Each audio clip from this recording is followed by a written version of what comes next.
L'histoire de David en Israël est l'une des plus emblématiques de l'Ancien Testament, particulièrement dans les livres de Samuel, des Rois et des Chroniques.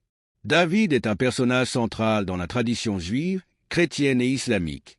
Voici un résumé des événements clés de l'histoire de David en Israël. Dièse 1. Astérisque les débuts de David astérisque. David est né à Bethléem, dans la tribu de Juda. Il était le plus jeune des 8 fils d'Isaïe. Initialement, il était un simple berger, mais son destin allait être grandement différent. David se fait connaître en tant que jeune garçon courageux lorsqu'il défait le géant philistin Goliath à l'aide d'une fronde et d'une pierre. Cette victoire lui vaut une grande popularité et l'attention du roi Saül. Dièse 2. Astérisque la montée de David astérisque. David commence à servir sous le roi Saül, d'abord comme musicien pour apaiser l'esprit perturbé de Saül, puis comme chef militaire. Saül, jaloux de la popularité croissante de David, finit par tenter de le tuer à plusieurs reprises. David doit alors fuir et vivre en exil, souvent en se cachant dans des grottes ou en s'alliant avec des ennemis d'Israël. Dièse 3. Astérisque David, roi de Juda astérisque. Après la mort de Saül et de son fils Jonathan lors de la guerre contre les Philistins, David est proclamé roi de la tribu de Juda, mais Saül a encore un fils, Ishbosheth, qui devient roi d'Israël, le royaume du Nord.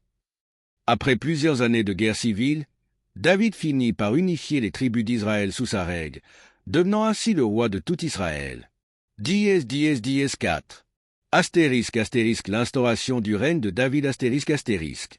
David établit Jérusalem comme capitale du royaume unifié d'Israël. Il y transporte l'arche de l'Alliance, symbole de la présence divine parmi son peuple.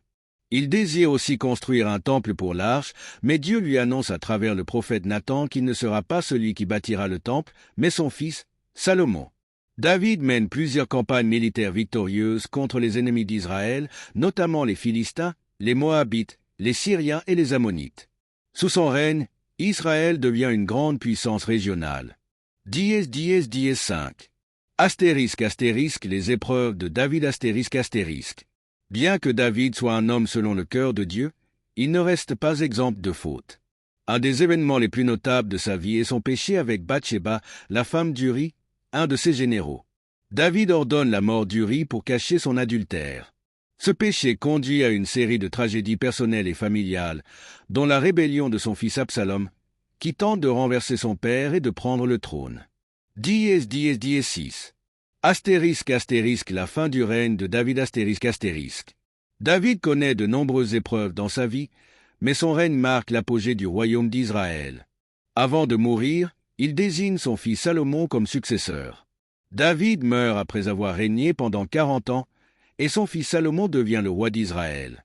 Dièse 7. Astérisque l'héritage de David astérisque. L'héritage de David est immense.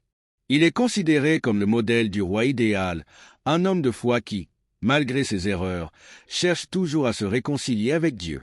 La promesse divine faite à David, connue sous le nom de l'Alliance davidique, stipule qu'un descendant de David régnerait sur Israël pour toujours. Les chrétiens croient que Jésus-Christ est le Messie descendant de David, et les Juifs attendent encore la venue d'un Messie dans la lignée de David.